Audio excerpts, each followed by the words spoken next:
Hi everyone, my name's Trent. In today's video, I will reveal to you 5 insider secrets to building a thriving B2B sales career. I've been working in software sales nearly 5 years, promoted 6 times, 4x my income, made 60,000 cold calls.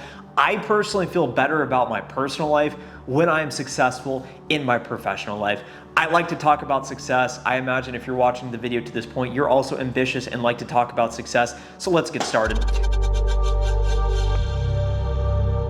Tip number 1 is most days will feel like you're making absolutely no progress, and then all of a sudden you'll make monumental progress. The point I'm making here is I'll leave the office scratching my head saying, did I win the day today? Was today successful? Man, I've been a sales development rep for nearly 2 years now. It feels like I'm never gonna promote. I don't know if I can do this job anymore.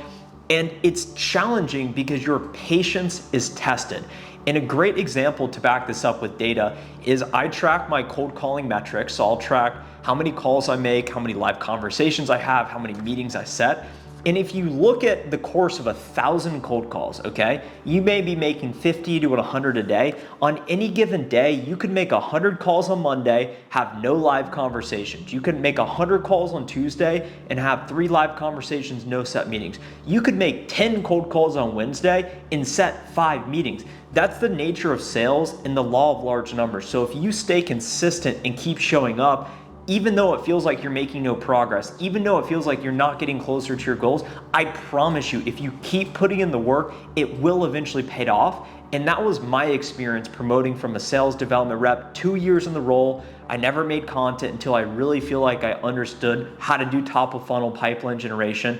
I then promoted to an account executive. And within a year, I was one of the fastest promotions at my company to then promote from an account executive level 3 to an account executive level 5. And this drastically increased my income. I felt more confident about myself, and I finally felt like I was on the right track to being more successful. So stick with it. Tip number 2 is don't be ashamed of your ambition. Throughout the course of my career, I've been around other people who, some people are drinking the company Kool-Aid, some people like me are swimming in the company Kool-Aid, some people are just naturally toxic and always focus on what's going wrong or what could go wrong. Some people are just neutral and there to pick up a paycheck. I've always been one that shows up to the workplace there to advance the company mission forward. I want to maximize my potential. I love to work. I love to work hard, and I love to be around other people who are like-minded and want to get to the moon, for example. If we say, hey, we're going to the moon, what's it going to take? We're going to do whatever it takes to get there. And that's my mentality going into each and every day.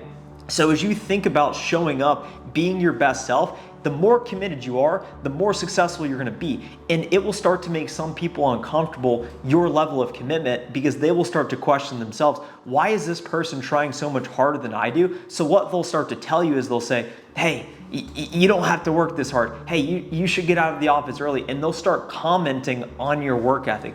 This is a positive thing when people start to know you for working hard, but I'm here to tell you it is okay to lean into that obsession. And when people ask you, hey, tell me about your work-life balance, I get that message dozens of times a day. And I respond very simply, I find much more satisfaction in achievement and progressing towards my goals than I do leisure time. Therefore, I'm gonna spend a disproportionate amount of my time working hard, making cold calls, prospecting, making content, trying to help people also be successful. Those things make me feel good. So I'm gonna do more of that. And maybe I'm over-indexed on work, but I'm also in my mid-20s. And if you're in your mid-20s, now is the time to define the rest of your career. So you might as well work a little bit harder than the people around you.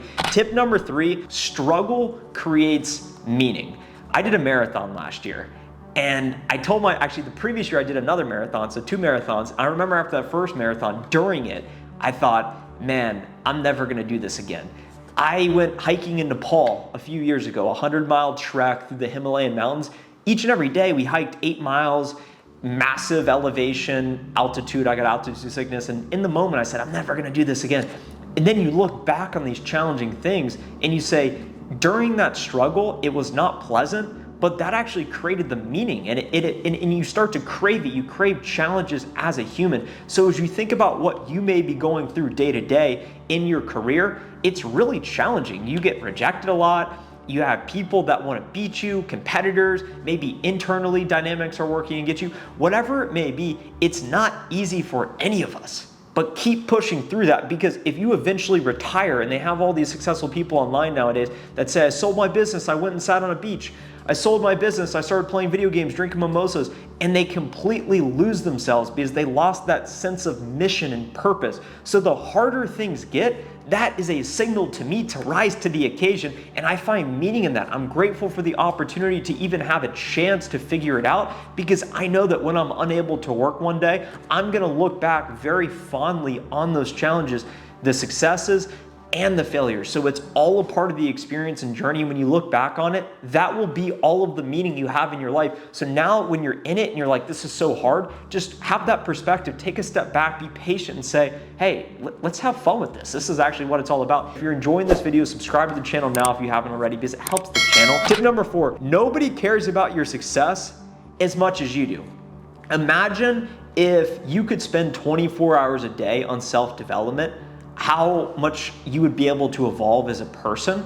That's how I think about it. I have my full-time job, I make content, all of the rest of my time is spent on self-development. So what does that actually look like? It looks like spending time alone. You gotta be alone to be able to focus on what you truly want, because there's inputs and that shapes your outputs. What are your inputs? Who is telling you what they're thinking or what you should be thinking? What information are you being programmed with? Whether it be the news, the music you listen to, the people you're around, the type of work you do, there are inputs impacting you, and this includes food and sleep. So I try and control all the inputs. I get 8 hours of sleep every night. I work out every day. I drink a gallon of water. I don't spend time around people that drain my energy. I do whatever I can to be as fit as possible. I read books, I journal, I meditate from time to time, and I'm always reflecting on what is going well and what I don't like about my life, because the more I can evolve as a person, the more I will be able to contribute to other people. No one has ever showed up at my door and knocked on it and they said, Trent, do you want to make $300,000 this year?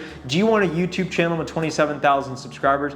Do you want XYZ, whatever you want in your life? Nobody is coming to give it to you. It's up to you to go take it. And if you're not fully certain on your purpose and you're not constantly developing, there are other people out there like me that are willing to do those things, and you will simply not be as competitive as those people who are constantly evolving. Therefore, it's really important to focus a disproportionate amount of your time on self-development. So think of self-development as your full-time job. And the better and more well-rounded you become in your personal life, your business life is a reflection of your personal life. Self-development is everything. The most successful people always talk about being constant, infinite learning machines. That's the game. Tip number 5, find your X factor. I'm here to tell you right now, if you do not have an additional income stream other than your W-2 job income, you are behind. I'm telling you right here, right now, you are behind if you do not have an alternative income stream. You see all these layoffs. Every company is doing layoffs. They're laying off 3 to 10% of their workforce on average. Smaller companies maybe a little bit more. If you're unfortunate enough to be a part of the cohort that's laid off, okay, you collect unemployment, and then all of a sudden you have to go find a new job because you have no new money coming in. If you're working in a career, you are reliant on one stream of income. Diversifying your income will make you more confident and certain about yourself because you can take more risk. I now have multiple streams of income in my mid-20s, and the reason that this matters, number one, I'm able to accelerate my savings rate. I'm able to accelerate my investing rate. So as you look at your time horizon to starting a business, to retiring, to doing whatever financial outcome you want, buying a house, going on a vacation, buying a ring, you need money to do all of these things. Money shapes everything else you want to do in life, whether you like it or not. It's not going to make you happier, but it will give you more optionality. So in addition to your career income, find your X factor. Figure out what else do you have to contribute. And here's the secret hidden in plain sight. Poof, Houdini, magic. You can pull it out of thin air. I never needed money to start making money online. That is the game. You just got to start using the free channels available to you. TikTok, YouTube, LinkedIn, blogging, Shopify, whatever it is you like to do. I'm not gonna sit here and talk through step by step, but I started making videos. The camera I used that I invested 400 bucks in, okay, it took a little bit of money. I was using a GoPro before that was partially broken. I used my phone for some videos. My setup is very low cost. I just talk into a camera into my living room. I post it on the internet. It gets views. YouTube pays me. And then some people will click on the first link in the description below and buy my course or go download the free Intro to Tech Sales course so they also can get in the right opportunity vehicle like I have found. Find your X factor, diversify your income, utilize the internet. Imagine a store that is open 24/7 that's accessible to billions of people at once. I'm selling cold calling guides to people in Ireland, to people in Australia, to people throughout Europe, to people in America, to people in Canada while I'm sleeping. Think about that. You could do the same here today. Those are 5 tips to building a thriving B2B sales career. I'm 27. I've been working in software sales nearly 5 years.